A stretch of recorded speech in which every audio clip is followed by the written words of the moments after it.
I'll hear from the people. Your Honor, on September 5th, 2019, the defendant pleaded guilty to 3 counts, murder in the second degree, and 2 counts of attempted aggravated assault of a police officer. The people's position was then, and our position is today, that this defendant should receive the maximum sentence for the count of murder in the second degree.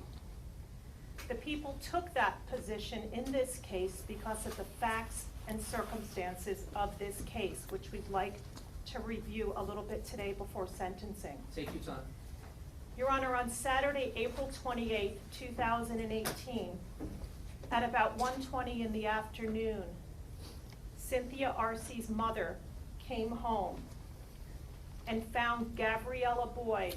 Gabriella was 2.5 years old. She would have been 3 that summer, on the bed in Gabby's bedroom. She was covered in a blanket. Her face was covered with a blanket. There was stuffed animals around her.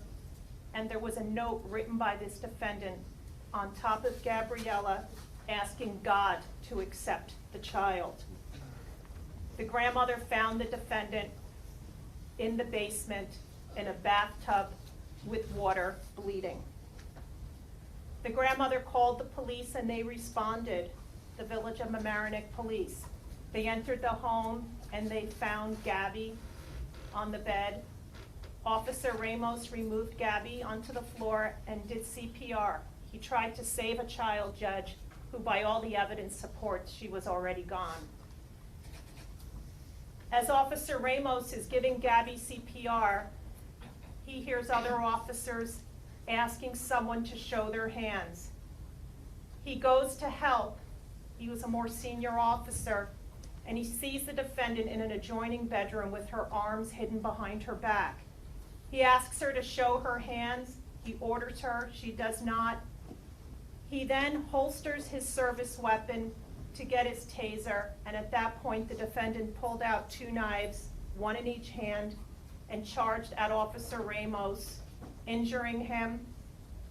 Also injured is Officer Gaglione. At that point, in order to stop the attack on the officers, she is shot. In the home, Judge, we found many notes, and these notes are written by the defendant, and they clearly show her intent to kill her daughter. They also show, Judge, that this defendant planned that morning what she did. The evidence showed that she waited until her mother left for work at about 8:46 in the morning, and that immediately after her mother left, she contacted Stephen Boyd, who was scheduled to take the child, and said, "She's sick, don't come. I'm gonna take her to the doctor." And then she powered down her phone. The notes she wrote, Judge, are timed, signed, and dated by this defendant, and they're timed as early as 9:10 that morning. She's sending text messages to Stephen Boyd. Probably the child has already been killed or in the process of being killed, and she's trying to prevent him from coming to the house. Stephen Boyd was granted custody of his child the day before, and the evidence supports, Judge, she committed this crime. She killed Gabriella to prevent him from taking this child. We have reviewed the pre-sentence report. It was very thorough, and the people support the facts in that case as accurate. They also show Cynthia Arce's lack of remorse for killing the child. We know she pled guilty. We understand she's accepting the consequences today, but it's not the same as remorse, Judge. Probation notes she continues to have no remorse. And in support of that, they talk about that card that she wrote to Stephen and his family in December. It's on page 13 of the pre-sentence report. "My apologies for the limited time you had with her. That's what God wanted. I'll ask him when I see him. And it's comical how you hold on to her ashes. The 4 of you will never see her again. Happy New Year." She sent that 8 months after she killed his child to the paternal grandparents' home from the Westchester County Jail. We also look for lack of acceptance and remorse. She gave contact information for her mother to the probation department, and they reached out to Cynthia's mother. Also demonstrates no understanding of what occurred. Also blaming the father, describing her daughter, who killed her only child, as a good mother, and saying how she suffered enough. Your Honor, we're asking you to give the defendant the promised sentence. We understand, and it was the people's consent, you're giving her a concurrent sentence on the assaults of the police officers. Officer Ramos, the officer who tried to give CPR, is in court here today. Both officers, Thank you for being here. Both officers fully support this disposition, as does the department. In my discussions with them, they are satisfied if there's justice for Gabriella and for Stephen for what happened to Gabby. So for that, the people are satisfied with the concurrent sentence. Your Honor, Stephen Boyd, Gabby's dad, is here today and wishes to address the court. We did provide proper notice. Mr. Boyd, you can either use the podium, or if you prefer the table, or wherever the prosecutor elects to put you is fine. I'm gonna ask you first, I'm gonna impose upon you to ask you to put your name on the record. Sure. Stephen, S-T-E-P-H-E-N, last name Boyd, B-O-Y-D. We are all here to hear from you. Take your time. Take as much time as you need. Thank you. Thank you, appreciate that. Before I get started, I would just like to sincerely acknowledge Judge Warhit, Laura, and Nick for their dedicated professionalism and the sensitivity directed to myself and my entire family. From the bottom of my heart, I thank you all.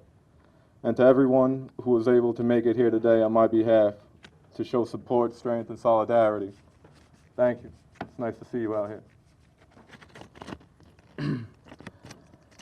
1.5 years after you took the life of my daughter, Gabriella, you finally decided to admit what you did. It is unbelievable and inconceivable that you took the life of my 2.5-year-old little girl who could barely speak. She was defenseless. She was innocent. And yet you murdered her. I cannot put into words the pain and suffering that you've inflicted upon me and my entire family. In short, there are no adequate words. Your selfish and horrendous act in taking the life of a 2.5-year-old defenseless child cannot and will not ever be condoned. Gabriella was the happiest little girl when she was with us on the weekends. She was laughing, smiling, and being silly. Later on today, we would have been trick-or-treating. You took it all away. You should know that the memory of Gabriella will go on for the rest of our life. The Gabriella Boyd Memorial Foundation will see to that, and in the process will seek to educate the public as well as the professionals who oversee child safety. You have failed at everything in life. You failed at school, you failed at holding down a job, you failed in your relationships, you failed at your capacity as a parent, and you failed to even abide by the most basic moral obligations. You never deserved the title mother because of everything you put this little girl through. Thankfully, she had Rosa, her stepmother, in her life, who loved her like her own daughter, who always wanted nothing but the best for her. She will always be the mother that you never were. In short, you are evil, selfish, and a baby killer. The term that you serve, and I hope it is for the rest of your life, is clearly justified. I truly pray that you will suffer each and every day of that term and never be returned to the world outside of your cell. From A block to Z block, you're going into a state penitentiary as a child murderer, not a cop killer. Further permission to address the court? I'd be remiss if I did not take a moment to talk about common sense. Unfortunately, there are a few people in this courtroom today who lack common sense, you being one of them. It is common sense today that today is an extremely important day for my family. Common sense tells you this by the overwhelming amount of support I have from the people whom rearranged their day to be here on behalf of myself for Gabriella. Lastly, you would have to think it would be common sense for an individual to realize the amount of stress, anxiety, and emotion that my family as well as myself have been managing for the last 1 year and 6 months, well over 500 days, of going back and forth to court, missing work, rescheduling, and having to confront this legal process head on without closure or time to grieve. Thank you for your respect, Judge Warhead, and keeping this matter scheduled for its time and date, and I really appreciate it. Thank you. Ms. Murphy, anything else from the people? No, Judge. Mr. Chartier? Your Honor, Ms. Arce has accepted responsibility for her actions and moved for sentencing. Cynthia Arce, you have the absolute right to address the court. Is there anything you want to say? No, Your Honor. All right, there's some things I want to say to you. First, to the police officers. This case underscores the dangers that police officers have. They go into a house behind a door, they don't know what they're facing, and this case was emblematic of that, and the officers were confronted with a very dangerous situation, and we all should recognize what police are faced with all the time, and I just acknowledge that. Ms. Arce, growing up, and also even seeing people in the community, we always notice, at least I do, that toddlers the age of this little girl hide behind their mother's legs. Sometimes you're talking to a woman who has a child, if you're talking to the woman, or even a guy, and the child hides behind the parent's leg. And it's so, it's such a wonderful thing to see because the mother is the protector, and the child knows it. And mothers will do anything, good mothers will do anything for their child.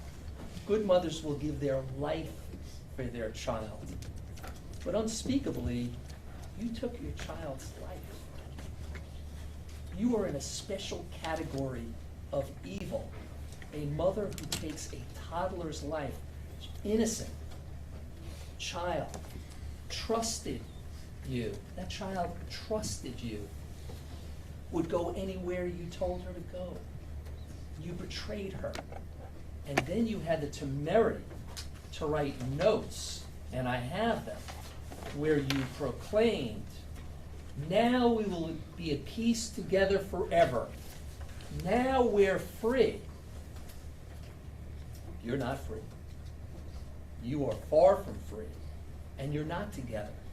You extinguished a young, beautiful girl's life, heartless, cowardly, gutless. You should be ashamed of yourself in every possible way. But your last note here, now we're free, you're not free. You are going to serve a lengthy sentence. And I hope, and I don't always weigh in on this, I hope they never let you out. You'll have to do the 25 years to be eligible for parole, but my guess is that Mr. Boyd and his supporters will not forget when your eligibility date comes around, and they'll be heard, and they'll speak up, and they'll oppose your release. You should do every minute of your life behind bars. That said, the sentence of the court on count 1, murder in the second degree, is an indeterminate sentence with a minimum of 25 years and a maximum of life in prison.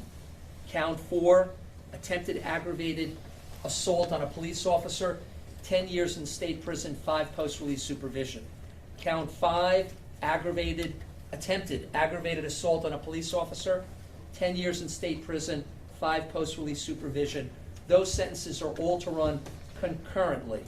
There's a $300 surcharge, $25 crime victim fee, $50 DNA fee. You've signed an order of protection. You best abide by it, otherwise you could be charged with criminal contempt, and I'd be happy to give you consecutive time on that. To the extent you haven't waived your appellate rights, you've got 30 days to appeal to the Appellate Division's Second Department. They'll assign a lawyer to you free of charge. Mr. Chartier, you know your obligations. Yes, Your Honor. Anything else? No, thank you. You are remanded to the custody of the Department of Corrections to serve this lawful sentence step out.